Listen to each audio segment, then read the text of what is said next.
is essentially what you said before the break. What goes around comes around. Okay. And some people call it's a variant of the golden rule, I guess, except that instead of as you do unto others, so would you have them do unto you, it's like whatever you do to others is going to be done to you. And this is one of those things in which it's a nebulous spiritual concept right now. Some people believe it, and a lot of people don't. And if we had a more widespread public discussion about the reality that karma may exist, I think there would be a lot less crime, because what we have now is a very robust body of scholarship that I go through in the book. There's a few chapters just on reincarnation.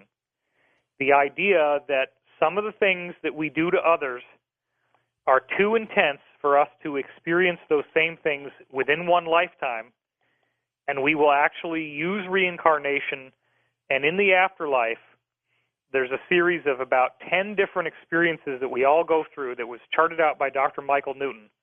And I take my readers through all 10 of those things in great detail. And what he showed was that everybody has the same experiences when they die. Everybody goes through the same stuff, and he did this by regressive hypnosis. Okay. Yeah. And bringing people, even atheists, they all go through these same basic 10 stages. And what happens is when you're in the afterlife, you now are aware that your life on earth had a purpose and that you were trying to accomplish a specific level of spiritual understanding, that your whole reason for being was spiritual, that you were here to learn love and forgiveness. And any time that you haven't done that, you yourself have to plan out the next lifetime and work in, when you're ready for it, repeating the events that you created for others. And that would include torturing somebody, murdering somebody, all that kind of stuff. If you've tortured somebody, you're going to have to be tortured. If you murder somebody, you're going to have to be murdered. And apparently, in the afterlife, we all know this, and we know that we're bound to it, and there's nothing we can do about it. Well, there's no question that your deeds and actions come back. They come back either to help you or haunt you. But think about this, George.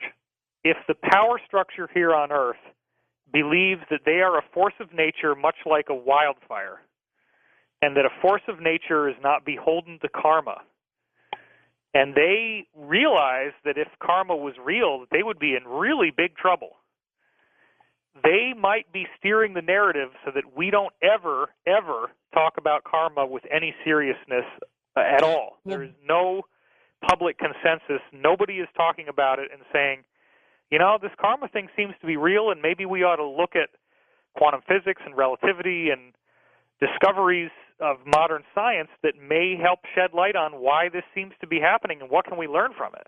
At what point, though, these power brokers, does karma bite them? It happens again and again. You look in history and you see spectacular defeats. And in fact, in the book, I show that there was a cycle relationship between the French Revolution and the Russian Revolution. And the author of the book, who wrote it in 1980, predicted in 1980 that the Soviet Union would collapse in 1991 based on nothing but cycle science. And in that same relationship between France and Russia, he was able to identify that there was a major, if you will, Illuminati-type villain named Robespierre. And this guy created something called the Reign of Terror. It was government-sponsored terrorism against its own people. They starved the people. They bankrupted their economy. They cut off all the supply lines, so people had no food and no money, and they're starving to death. And then, because people were rioting from starving to death, they instituted terrorism as an official government policy to clamp down on dissent. What happened is, only about a month after this guy, Robespierre, stages a public event, the first time people had seen him, where he himself walked down the mount like Moses with the Ten Commandments on stone tablets, and he had these fake stone tablets that he was carrying. And he was trying to get people to join this new religion he was creating called the Cult of the Supreme Being. And it was a total Illuminati-type religion, you know, in which he's saying terrorism is just, and it's the only way that the government can appropriately respond to the people. And about a month after he did that, he was put to death in a very gruesome beheading. And I won't go into all the details because it's nasty, but it's in the book. And then the same cycle repeats itself with Stalin, the great Soviet dictator who sent millions of people into concentration camps that were called gulags. Same thing as Hitler. And the timing in the two cycles between the poisoning death of Stalin, I show clear evidence he was poisoned. He did not die naturally. The poisoning of Stalin and the violent death of Robespierre are only less than a week apart in the two cycles. And so the cycles do not treat the nemesis nicely. If you're going to play the villain in this planetary game, it's going to get you. You're going to get it. Maybe that's a good thing. It is. It's good for everybody because ultimately every soul has to come into perfect balance with your own karmic bank account. You don't get to have a balance that's unpaid. Do you have to be a believer in karma in order for it to work for you or against you? As I said, everybody who is hypnotized and goes into the afterlife state, and there are people doing this hypnotic regression. Linda Backman is one of them. She's got a new book coming out pretty soon. I've been reading through it right now, but there are people out there who do this. Leo Sprinkle, classic example of somebody who's done this. Great guy. Dr. Michael Newton's been doing it. So when you go into this state of consciousness, doesn't matter if you're a believer or non-believer or indifferent, you will realize that in this level between lifetimes, you totally know there's an agenda of why you're here and what you're trying to learn. And again, the universe so wants you to be a nice person that it will basically stamp down anything that's not nice. And, I myself have admittedly had trouble with how it works because sometimes it seems very intense and over the top. But what apparently it all comes down to is that we are totally accountable for what we do and what we say. And in my life, it appears that I'm trying to balance out all my karma, and I'm just blowing it all out at once. And so anything that I do that's not in alignment, it just flies right up in my face right away. So when I have, if I stub my toe, if I cut my finger, any type of negative event that happens to me, and I've had a lot of people laugh at me and ridicule me and think that I'm crazy, but hardly anything that happens to me happens by accident. I know when these things happen, why they happened. I can see clearly the cause and effect between the thoughts that I had or the actions that I took against others and what then happens to me as a result of those thoughts and actions. It's very obvious to me. Good thinking about this, David. That's why they call you the thinker. Hey, tell me a little bit about your Gaiam TV show. Well, the Gaiam TV show kind of came about at the same time that I really started to work on this book. It's called Wisdom Teachings, and it's pretty incredible because I'm doing a half an hour a week, and I'm getting on this show, and I'm basically presenting an enormous body of material. Now, I can truthfully say that up until I did Wisdom Teachings, you had to get a $300 ticket and see my all-weekend event in order to get this information. But what's happened is that the economy has changed, and simply put, those big conference ticket sales are not what they used to be. People don't have the money. They're more splintered to go to these conferences anymore. I mean, my conferences, I used to reliably get a good turnout, and this year the turnouts have really not been very good. And I think part of it might be that people really hoped that everything would happen at the end of 2012 that I'd been prognosticating. But I also think in general the economy is just flattened out. Our favorite hardware store right down the street just closed, and they have a big closing sale. It's like there's just signs of hardship all over the place. And so what I'm doing to kind of meet that is, okay, let me find a way to get this material out to people at a much lower cost that still pays the bills for me so I can afford to do what I do. And yet there's much more content, and it's much less expensive to access. And apparently it's a huge hit. The viewership numbers are terrific, and everybody who's watching it is just totally excited. The only complaint that I get is that people are watching these episodes over and over again, and I'm not making them that way. I'm making it so you can watch them one after the other and you get a little recap in the next episode of what you heard in the previous one. But and you're having fun. Oh, yeah. But, some people are like, they want every episode to be 100% different than the episode before and the episode after. Sometimes they flow into each other. Yeah, of course. But I'm going through all of the best stuff that I've collected over all the years of research I've done, entire episodes on the science of DNA that we were talking about, entire episodes on human extraterrestrials that visited us in these ancient cultures, entire episodes on ascension, entire episodes on the Illuminati. I mean, it's just a cosmic encyclopedia loaded with visuals, and the reviews are just totally intense. I mean, people are like blown away by this show. I want you to take a step back here and tell me what you think about end times as it relates to synchronicity. One other thing, George, if you don't mind, I should probably say that it's wisdomteachings.com is how people access the show. Absolutely. Yeah, sorry I didn't mention that. That's okay. Could you ask the question again, yes. please? Let's talk about synchronicity, and is there any tie-in with end times? Oh, sure. End times are not relegated strictly to Christian prophecy.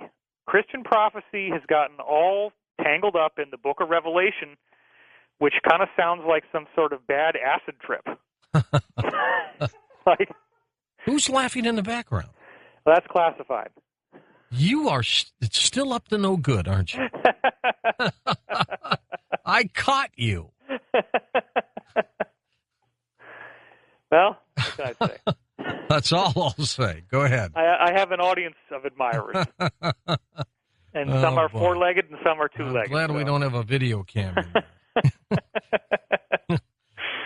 Anyway, the end times are not just a Christian prophecy. It is something that is written through everything from, the prophecies of the Ragnarok that you see in Norse mythology. The Hindu mythology talks about the Kali Yuga, the Dark Age preceding the Golden Age that they call the Satya Yuga. It is just written all over the place that there is a period of great darkness. The Hermetic texts, the Egyptian texts like the Emerald Tablets, talk about a great time of cleansing and purification leading up to this Golden Age. So it's a worldwide, as I said, over 30 ancient cultures all talk about a coming Golden Age, but we have to go through a dark period first. Zoroastrianism is one of the oldest sets of records that we have. And in my other book, The Source Field Investigations, which is very much a companion volume for the new one, I think both of them should be read together. Probably I would read Synchronicity Key first as an intro and then read Source Field. That's probably how everybody's going to want to do it from now on once they've read both, and how they'll refer it to others. But anyway, in the Source Field book, I talk about Zoroastrian prophecy, and I specifically mention how old it is. It goes all the way back, apparently, to a group of people that had settled in Siberia before there was a pole shift that actually sank Atlantis and turned it into Antarctica. And that before, the Earth was in a different position, and then when the water came over the island, it actually froze because it became the South Pole. And there was one group that would be Atlantis, and there was another group warring with them that you could call Rama. That's what the Casey readings called it. Well, how did they sink Atlantis? According to the intuitive data that we have, and basically there's some scientific data that verifies it, like these radiation fields, it appears that there was an advanced civilization on Earth that had a nuclear war, and the nuclear war destabilized the Earth's axis. And apparently, according to the Casey readings, that was allowed to happen because the Earth at that time was not inhabited by native Earth people. It was inhabited by extraterrestrial humans who had advanced powers like telepathy and telekinesis and were enslaving and manipulating the people indigenous to Earth, using them for sexual gratification, using them as slaves. And so the corruption and the greed was so rampant in Atlantis, apparently, that these higher level beings allowed for the field to be plowed under, if you will. And the pole shift caused this massive inundation, and I think, according to Casey readings, the people of Atlantis mass reincarnated as the people of America, and Americans are working off the Atlantean karma. And we all have this memory of this horrible catastrophe that ended with big tidal waves and tsunamis. And we feel like that could happen again. I think a lot of people have a deep inner paranoia because of what happened before. I think I got way off track on your question. So. Well, you got close. The Atlantis thing was interesting.